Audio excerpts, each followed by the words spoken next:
This is LOA Recon with Good Vibe Coach Jeanette Ma, where we explore the ins and outs of conscious creation to manifest our favorite dreams come true. Let's have some fun together.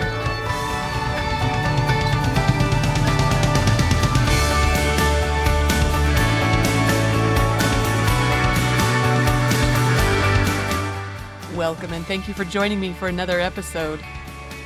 You know how when you've been a little worried about something, but then it works out fine and you breathe a sigh of relief? Like when the month's rent gets paid when you weren't sure that it would, or when the vet says the test results look great, the treatment's working, or when your kid gets the job offer that they wanted. That sigh of relief is so interesting to me as a conscious creator for a couple of reasons. First, because, look, the fact that we are sighing relief sort of indicates that we had a lack of alignment there, like we weren't sure it was going to come together. We had some sort of anxiety that it was going to go wrong, and yet it worked. So it kind of reveals our lack of confident, positive expectation, and yet we still got what we wanted. Woohoo for that. But it does show us where we had room for improvement in our alignment, which is probably worth cleaning up in the future so we can just put an end to that worry cycle or that worry routine. But the other reason I'm interested in the sigh of relief is because what a great manifesting method it can be to help us get in alignment, because we're all familiar with it, right? We've all had that deep breath that releases the tension and the anxiety and ushers in the peace and the relaxing. So how about we use that sigh as an alignment technique before anything happens to give us the relief? This morning as I was having breakfast, I thought about the baby swallows that I usually check on every morning. I've been doing the same routine for a couple of weeks where I just pop my head out and check on them, make sure everyone's good. And this morning I remembered they're not there anymore because they've officially left the nest. All four of them grew up. They learned how to fly. Oh my gosh, they still fly back and forth at night. They still sleep there. I'm just so happy for them. And as I was making breakfast, I smiled, that smile of satisfaction that we had a successful round of fledglings this year. And then I felt a sigh of relief about that. I felt tension leave my body that I didn't know I was holding. Look, that's my clue that I had been a little bit on pins and needles for them this year. Because last year it didn't go exactly like that. I'm not exactly sure what happened, but it was not an outcome that I loved.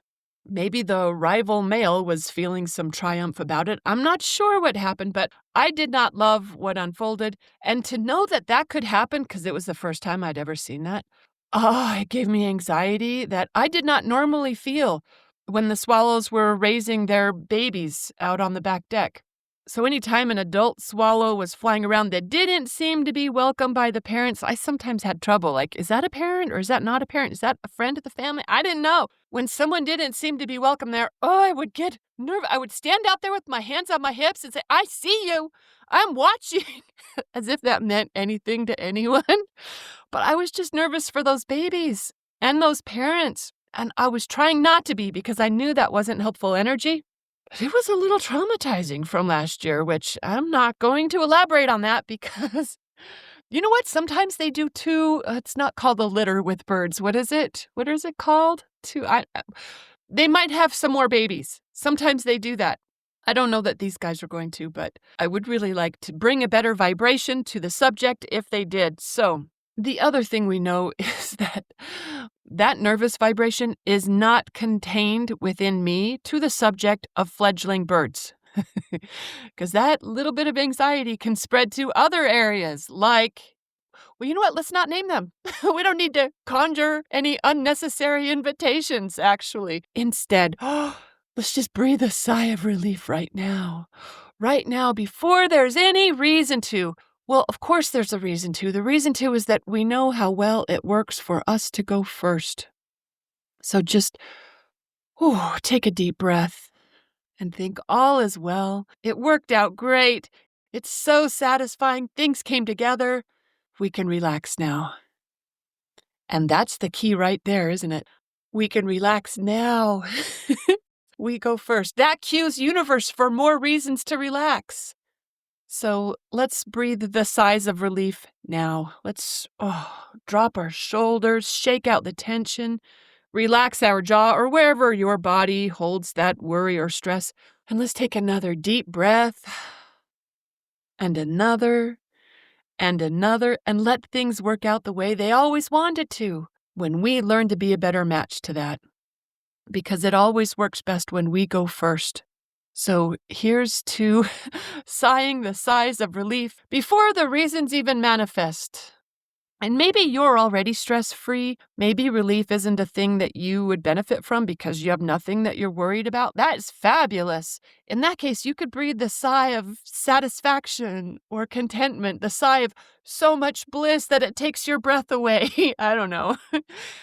It just seemed to me that maybe I should have been sighing the sigh of relief every single time I looked out to make sure the birds were still fine. And maybe I'll get another chance to practice this year. Who knows? All right. I hope you got some inspiration from this episode. Thanks for listening and happy manifesting.